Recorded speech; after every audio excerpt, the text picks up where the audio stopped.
अब से नहीं, जब से बीजेपी सन 14 से आई है तो कुछ ना कुछ होता ही चला आ रहा है।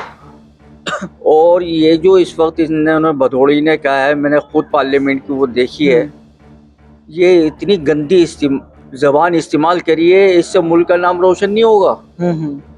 दुनिया में मुल्क का नाम जो है नीचे की तरफ जाएगा, कीचड़ में। और मोदी जी इसको अच्छा समझ रहे हैं, क्योंकि कमल का फूल तो कीचड़ में खिलता है, तो वो कीचड़ के लोग कीचड़ ही में रहेंगे। आज तक क्या कार्रवाई की? उससे पहले और भाजपाइयों के नेताओं ने इतनी गंदी गंदी जबानें इस्तेमाल करी हैं, उनके खिलाफ क्या करा है? रेपियों के साथ क्या इस्तेमाल करा है उन्होंने?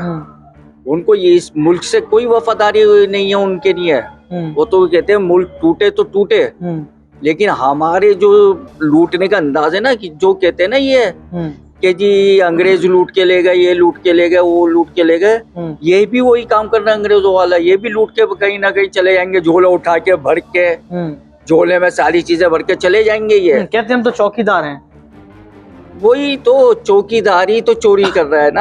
क्या संसद की भाषा अमर्यादित हो गई है? क्या भाजपा पार्टी के नेता जो है भाजपा के नेता होने का फायदा उठा रहे हैं? इस मुद्दे को इसलिए जो है लगातार वायरल किया जा रहा है, या फिर इस पर सवाल इसलिए पूछे जा रहे हैं क्योंकि यहाँ पर जो है रमेश भिधूड़ी ने दानशली से जिस तरीके की भाषा का प्रयोग किया, ये गलत है। विपक्ष पार्टी के नेताओं ने यही बात कही है कि आप एक सांसद हैं और सांसद की भूमिका क्या होती है ये आप जानते हैं, लेकिन आपने संसद की मर्यादा को भूलते हुए जिस तरीके के शब्दों का प्रयोग किया, गाली गलौज की, ये गलत है। इसके बावजूद भी देखा जाए तो यहाँ पर रमेश भिधूड़ी के खिलाफ कोई कार्रवाई नहीं हुई है और भाजपा पार्टी के नेता उनको आगे रख रहे हैं, बड़ी बड़ी जिम्मेदारियां दे रहे हैं।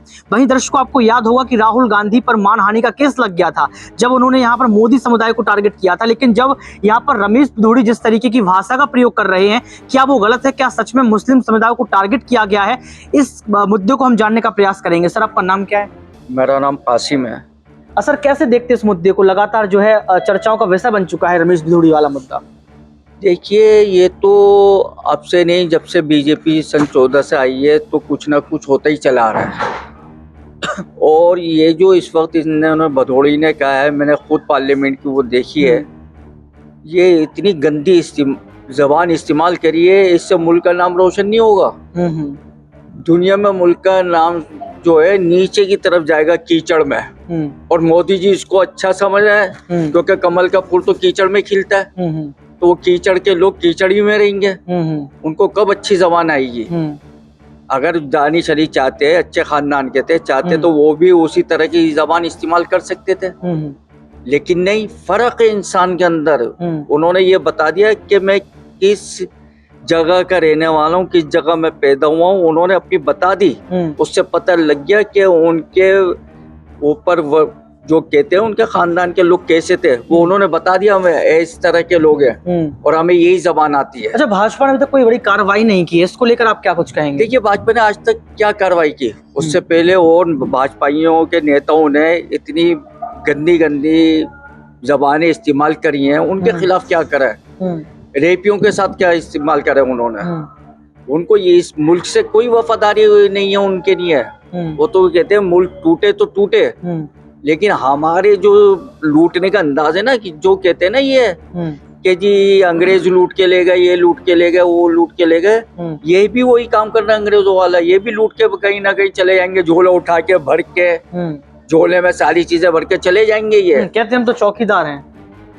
वही तो, चौकीदारी तो चोरी कर रहा है ना हर चीज की, तो मुल्क कहाँ बचेगा?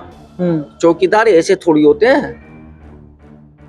चौकीदार के लिए जो लोग चौकीदार रखते हैं, उन पे जो पैसा खर्च करते हैं, वो इसलिए तो करते हैं कि हम महफूज रहे। ये तो ऐसा चौकीदार आ गया कि मुल्क को ही तबाह कर रहा है। किसी चीज पे इसका ध्यान ही नहीं है। बस इधर फोटो खिंचवा लूं, उधर फोटो खिंचवा लूं, वो औरत अच्छी लगे तो वहां जाके हाथ मिला लूं, ये कर लूं, वो कर लूं। ये तो ये इसमें लगा भाई, हम देखते हैं। सारा यूट्यूब के अंदर आता है, सारी चीजें दिखाते हैं। तो ये तो मुल्क की बदनामी है भाई। आप देख तो जितने भी बीजेपी के नेता हैं, रेपिस्ट औरतों का, कहाँ ये लेडीज का इतना वो इज्जत वकार करते हैं? कहाँ करते हैं? बताइए। पुणे वाला है और ब्रजभूषण शरण सिंह यहाँ लगातार समर्थन कर रहे हैं रमेश भिधूड़ी का। तो वो तो करेंगे, क्योंकि वो उसी ख्यालात के लोग हैं। भाई आप ये देखें ना, जो भी उसकी तरफदारी करेगा वो उसी ख्याल के आदमी है। और राजस्थान का प्रभारी यहाँ पर जो है रमेश बिधूड़ी को बना दिया गया है। भाई वो तो जितना आप गंदी जबान इस्तेमाल करोगे ये लोग उसको उतने ही ऊपर बिठाएंगे। कल को वो वजीर आजम भी बन जाएगा। अगर यही रहा कल को वो शख्स वजीर आजम भी बन सकता है। बदलाव कैसे होगा सर फिर?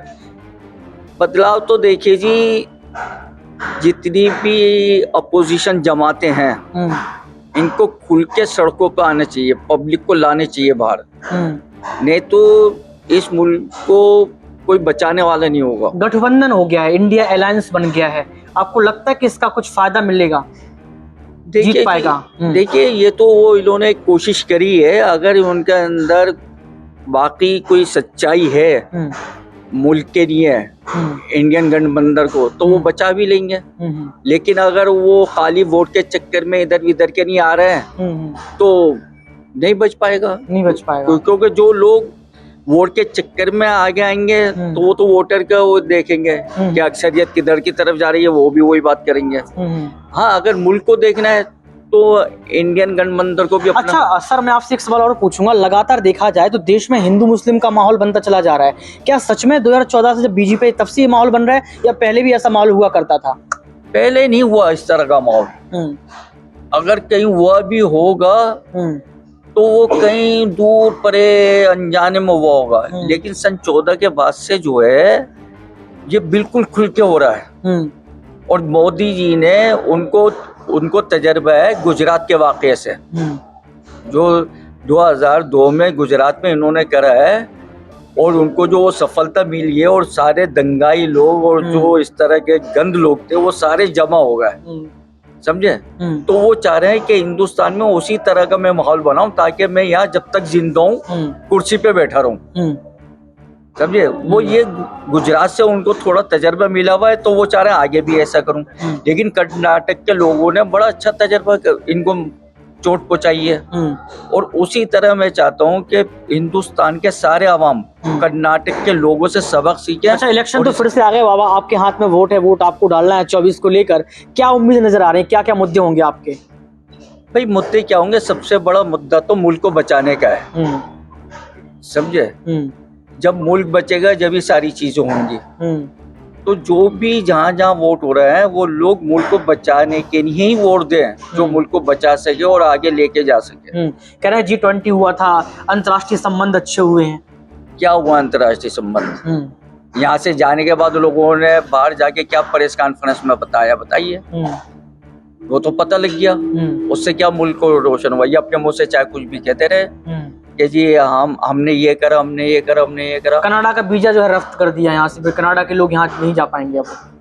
देखिए ये तो कनाडा की और उनकी अपनी अंदरूनी बातें क्या है क्या नहीं है, ये तो दोनों हुकूमतें जाने हैं, इस बारे में तो हम नहीं कह सकते।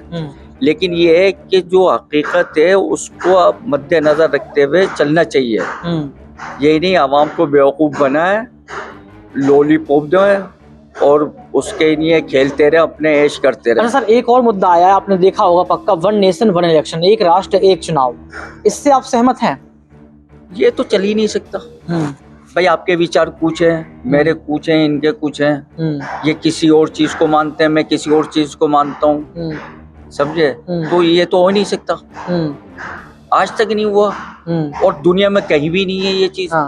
अगर दुनिया में कहीं है तो आप बता दें कि भाई फला जगह ये चीज है, कहीं भी नहीं है। अच्छा, महिलाओं की सुरक्षा को लेकर आपके क्या विचार है, महिला सुरक्षित हैं? देखिए इस बारे में तो मैंने अभी आपको बताया, रेपिस्टों को इज्जत दी जा रही है, जा रही है, तो कहाँ सुरक्षित होंगी महिलाएं? अच्छा, महिला आरक्षण बिल आया, 33% जो है कहा जा रहा है कि 33% महिलाओं को अब रिजर्वेशन मिलेगा चुनाव को लेके। देखिए अगर ये इस बारे में सच्चे हैं तो लागू कर दें। बिल तो पास हो गया ना, अब इसको लागू कर दें, ऐलान कर दें कि भाई आज रात से ये लागू हो गया। ये तो खाली लॉलीपॉप है। तो सर ने अभी एक जवाब दिया था कि मुस्लिमों के लिए आरक्षण नहीं था, ये सही बात है क्या? अभी कह के गए हैं वो। देखिए मुस्लिमों के लिए तो है ही नहीं, आप देख लें, समझे। क्या है मुस्लिमों के लिए, समझे। जो कमजोर है ये वो आरक्षण किसके नहीं होता है, किन लोगों को नहीं होता है, उन्हीं लोगों को नहीं तो होता है जो दबे हुए हैं, कमजोर हैं। आरक्षण तो उन्हीं के नहीं होता है ना, जो आराम से बैठे हुए हैं, जिनके पास सारी चीज हैं, तो वो चीज। अच्छा सर, देश में क्या क्या सुधार होने चाहिए, आपको क्या क्या जो है खामियां नजर आ रही हैं अभी? देखिए जी, देश के लिए सुधार तो सबसे पहले तो तालीम के होनी चाहिए, और उसके बाद होना चाहिए मेडिकल लाइन के लिए, समझे, और रोजगार। ये 3 अहम चीजें हैं। रोजगार नहीं है कहाँ है? बहुत लोग पढ़े हुए हैं। आप देखिए, हमारे यहाँ ये मार्केट है, ड्राई फ्रूट की मार्केट है, कपड़ा मार्केट है, इधर है थोक की मार्केट है, सन्नाटे पड़े हुए हैं, मंदी है। और जबकि ये त्योहार के दिन चल रहे हैं, सब चीजें, शादियां ब्याह खुले हुए हैं, लेकिन हर आदमी परेशान है, समझे।